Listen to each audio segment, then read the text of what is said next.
Tube Tamil வணக்கம். அமெரிக்காவில் ஒவ்வொரு 40 செகண்டுக்கும் ஒருவர் என்ற அளவில் கொரோனா மரணம்.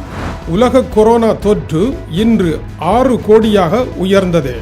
பிரிட்டனினுடைய பொருளாதாரம் கடந்த 311 வருடங்களில் இல்லாத பெரு வீழ்ச்சி.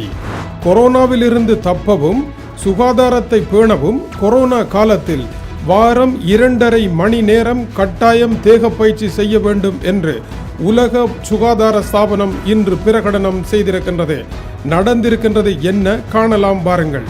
முதலாவது, உலக சுகாதார ஸ்தாபனம் இன்று காலை வெளியிட்டிருக்கும் அவசர அறிவிப்பில் ஒவ்வொருவரும், அதாவது வயதானவர்கள் 150 நிமிடங்கள் வாரம் தோறும் கண்டிப்பாக தேகப்பயிற்சி செய்ய வேண்டும் என்றும், அதாவது 2.5 மணி நேரங்கள் அவசியம் என்று பிரகடனம் செய்திருக்கின்றது. மேலும் பிள்ளைகள் கண்டிப்பாக 1 மணி நேரம் தேகப்பயிற்சி செய்ய வேண்டும் என்றும், உன் ஒவ்வொரு அசைவும் கணக்கிடப்படுகின்றது என்கின்ற தலைப்பில் புதிய சுலோகம் ஒன்றை வெளியிட்டிருக்கின்றது. காரணம், இன்று உலகில் வயதானவர்களில் ஒவ்வொரு 4 பேருக்கும் ஒருவர் தேகப்பயிற்சி இல்லாமல் வாழ்ந்து வருகின்றார். இளையோரில் ஒவ்வொரு 5 பேருக்கும் 4 பேர்கள் தேகப்பயிற்சியற்று வாழ்ந்து வருகின்றார்கள். இன்று கொரோனா காலத்தில் கொரோனாவில் மிகப்பெரிய நோயாக இருப்பது டிப்ரெஷன். இந்த டிப்ரெஷன் என்கின்ற மன அழுத்தத்தை வெல்வதற்கு நடைப்பயிற்சி மிக மிக முக்கியமானது. இதய சுகஈனம் ஏற்படும், அதை வெல்வதற்கு தேகப்பயிற்சி அவசியமானது. மேலும் மன விரக்தி காரணமாக புற்றுநோய் வரலாம். சர்க்கரை வியாதி 2 இருப்பவர்கள் மேலும் ஆபத்தான இடத்திற்கு செல்லலாம். ஸ்கலரோச என்று சொல்லப்படுகின்ற மூளை அழுகல் நோய் வரலாம். இவைகள் அனைத்தையும் வெல்ல வேண்டுமாக இருந்தால் கண்டிப்பாக வாரந்தோறும் 2.5 மணி நேரம் தேகப்பயிற்சி செய்ய வேண்டும் என்றும், எதிர்ப்பு சக்தியை அதிகரிக்க வேண்டியது உங்களுடைய கடமையே அல்லாமல் கொரோனா மருந்து வருகின்றது என்று காத்திருப்பது அல்ல பணி. கொரோனாவினுடைய தாக்கங்களை தடுக்க முடியாது, ஆனால் உங்களுடைய கடமைகளை செய்ய வேண்டும் என்கின்ற சுலோகத்தை உலக மன்றில் போட்டிருக்கின்றது உலக சுகாதார ஸ்தாபனம். அமெரிக்காவில் கொரோனா மரணம் தொடர்ந்து உச்சமடைந்து செல்கின்றது. ஒவ்வொரு 40 செகண்ட்களுக்கும் ஒருவர் என்கின்ற அடிப்படையில் இப்பொழுது மரணங்கள் நிகழ்ந்து கொண்டிருக்கின்றன. கடந்த 24 மணி நேரத்தில் 2157 பேர் கொரோனா காரணமாக அமெரிக்காவில் மரணமடைந்திருக்கின்றார்கள். கடந்த ஏப்ரல் மாதம் 14ஆம் தேதி 2806 பேர் மரணமடைந்ததன் பின்னதாக ஒரு நாளைக்குரிய அதி கூடுதலான தொகையாக இது இருக்கின்றது. மேலும் அமெரிக்காவில் கடந்த 24 மணி நேரங்களில் 1,70,000 பேருக்கு கொரோனா தொற்றி இருக்கின்றது. 87,000 பேர் வைத்தியசாலைக்கு கொண்டு செல்லப்பட்டிருக்கின்றார்கள். மொத்தமாக 2.6 மில்லியன் பேர்களை இப்பொழுது கொரோனா தொற்றி இருக்கின்றது. 2,60,000 பேர் மரணமடைந்திருக்கின்றார்கள். இந்த நிலையில் உலகமும் மோசமான நிலையை நோக்கி சென்று கொண்டு இருக்கின்றது. உலகத்தில் இன்று காலை வரை கொரோனாவினுடைய தொற்று 60 மில்லியன்களாக உயர்வடைந்திருக்கின்றது. ஐரோப்பாவில் வெறும் 5 நாட்களில் 1 மில்லியன் பேருக்கு அதிகமாக தொற்றி இருக்கின்றது. அமெரிக்காவில் ஒரு வாரத்தில் 1 மில்லியன் பேருக்கு கொரோனா அதிகமாக தொற்றி இருக்கின்றது. வெறும் 21 தினங்களில் 40 மில்லியனில் இருந்து 50 மில்லியன்களாக உலகளாவிய ரீதியில் கொரோனா தொற்று உயர்வடைந்திருக்கின்றது. 14,14,513 பேர் இன்று வரை மரணமடைந்திருக்கின்றார்கள். உலகளாவிய கொரோனா தொற்றில் லத்தீன் அமெரிக்கா ஆகிய தென் அமெரிக்க நாடுகள் 21% தொற்றுக்கு உள்ளாகி 31% மரணத்தில் இடம்பெற்றிருக்கின்றார்கள் என்பதும் குறிப்பிடத்தக்கது. கொரோனா காரணமாக இடிந்து விழுந்தது பிரிட்டன் பொருளாதாரம். கடந்த 311 வருடங்களில் இல்லாத பெரு வீழ்ச்சியை சந்தித்திருப்பதாக அந்த நாட்டினுடைய நிதியமைச்சர் 2021ஆம் ஆண்டு வரவு செலவு திட்ட மாதிரி அறிக்கையை தயாரித்து வெளியிட்டு பேசியிருக்கின்றார்.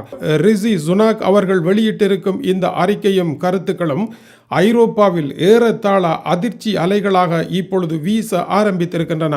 கொரோனா பிரிட்டனில் இருந்து இன்னமும் விலகிவிடவில்லை. ஆனால் கொரோனாவினால் பிடிக்கப்பட்ட பிரிட்டன் பொருளாதாரம் செயற்கை சுவாச பிரிவுக்கு செல்ல வேண்டிய கொரோனா தொற்றாளர் போல சென்று கொண்டு இருப்பது என்பது அவருடைய கருத்தின் தொகுப்பாக இருக்கின்றது.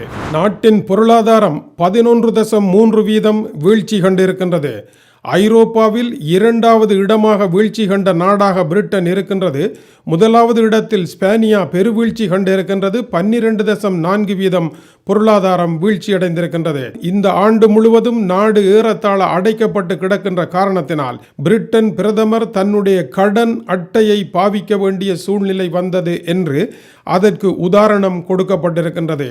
இவ்வாறு அவருடைய கடன் அட்டையில் 3262 பில்லியன் குரோனர்கள், அதாவது 3262, அதன் பின்னால் 9 தடவைகள் நீங்கள் பூஜ்ஜியத்தை போடுவீர்களாக இருந்தால் அவ்வளவு பெரும் தொகையான பணம் பிரிட்டனில் பிரதமரினால் கடனாக பெறப்பட்டிருக்கின்றது அந்த நாட்டு மக்களை காப்பாற்றுவதற்காக. இது பிரிட்டனுடைய மொத்த தேசிய வருமானத்தில் 19%. வேலையில்லா திண்டாட்டம் 7.5% உயர்வடைந்திருக்கின்றது. 2019 ஆண்டுடன் ஒப்பிட்டால் இந்த ஆண்டு பொருளாதாரம் 3% வீழ்ச்சியடைந்திருக்கின்றது. 2021 ஆண்டு வரவு செலவு திட்டத்தில் சம்பள உயர்வு 1 மில்லியன் மருத்துவத்துறை ஊழியர்களுக்கு வழங்கப்படுகின்றது. ஆனால் மற்ற நாடுகளுடன் ஒப்பிட்டால் இவர்களுக்கான சம்பள உயர்வு ஒன்றும் இல்லை என்று கூறப்படுகின்றது. கொரோனா முடிவடைந்ததும் பிரிட்டனில் வேலை நிறுத்தங்கள் தீவிரமாக வரும் என்று தொழிற்சங்கங்கள் எச்சரித்திருக்கின்றன. 1 மில்லியன் பேர் வேலை இழந்திருக்கின்றார்கள். இவர்களை மீட்டெடுப்பதற்கு 20 பில்லியன் குரோனர்கள் ஒதுக்கப்படுவதாகவும் கூறப்படுகின்றது. எவ்வாறு பிரிட்டனை காப்பாற்றலாம் என்பதற்கு பிரிட்டன் பிரதமர் முன்வைக்கும் திட்டம் உள்ளக கட்டமைப்பை மாற்றியமைப்பதற்கான பணிகளை முடுக்கிவிட வேண்டும், வீதிகள் போன்றவற்றை. இதனால் வேலைவாய்ப்பு ஏற்படும். 2வது, பாடசாலைகளை தரம் உயர்த்தி மாற்றம் செய்ய வேண்டும்.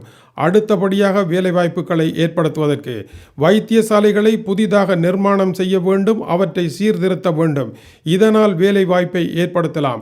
இவ்வாறு உள்ளக கட்டமைப்பை மாற்றியமைப்பதன் மூலமாக வேலை இழந்தோரை வேலை சந்தைக்கு கொண்டு வருவதுதான் பிரிட்டன் பிரதமருடைய திட்டமாக இருக்கின்றது.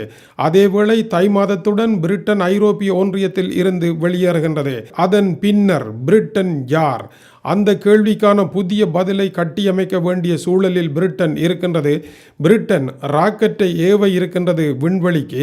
யுத்தத்திற்காக மிகப்பெரிய பொருளாதாரத்தை ஒதுக்க இருப்பதாகவும் கூறியிருக்கின்றது. இது குறித்த செய்திகள் பின்னர் வந்து கொண்டிருக்கின்றன.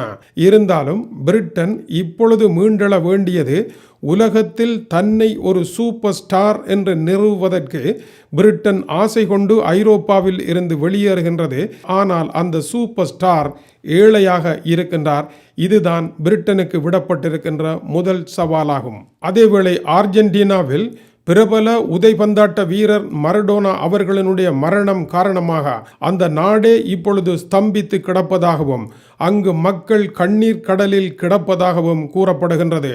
உலகத்தில் ஒரே ஒரு விளையாட்டு வீரன், உதைபந்தாட்ட வீரன் மரடோனாவிற்கு அர்ஜென்டினாவில் கிறிஸ்தவ தேவாலயம் போல தேவாலயம் அமைக்கப்பட்டு வழிபட்டு வரப்படுவதும் அந்த வீரனுடைய பெயரில் கிறிஸ்துவிற்கு முன் பின் என்பது போல மரடோனாவிற்கு முந்திய ஆண்டுகள், மரடோனாவிற்கு பிந்திய ஆண்டுகள் என்று அந்த நாட்டில் ஆண்டு கணக்கு கூட கணக்கிடப்பட்டு வருகின்றது. அப்படிப்பட்ட மிகப்பெரிய ஒரு வீரன் பிறந்த பொழுதே வைத்தியர்கள் அவனுடைய கால்களினுடைய தொடை மசில்ஸ்களை பார்த்து இவன் எதற்காக பிறந்தான் என்றும் இதுபோல ஒருவன் பிறந்தது இல்லை என்றும் வைத்தியர்கள் ஆச்சரியப்படும்படியாக அர்ஜென்டினாவில் உதைபந்தாட்டத்திற்காகவே பிறந்து உலக கிண்ணத்தை வெற்றி கொண்டு உலகத்தில் அதிகமான வீரர்களினால் அறியப்பட்ட ஒருவராக இருந்த மரடோனாவினுடைய இழப்பு அர்ஜென்டினா நாட்டையே அடித்து போட்டிருக்கின்றது. கொரோனாவை விட்டு மக்கள் கண்ணீர் கடலில் கிடப்பதாக சற்று முன்னர் செய்தி வந்திருக்கின்றது.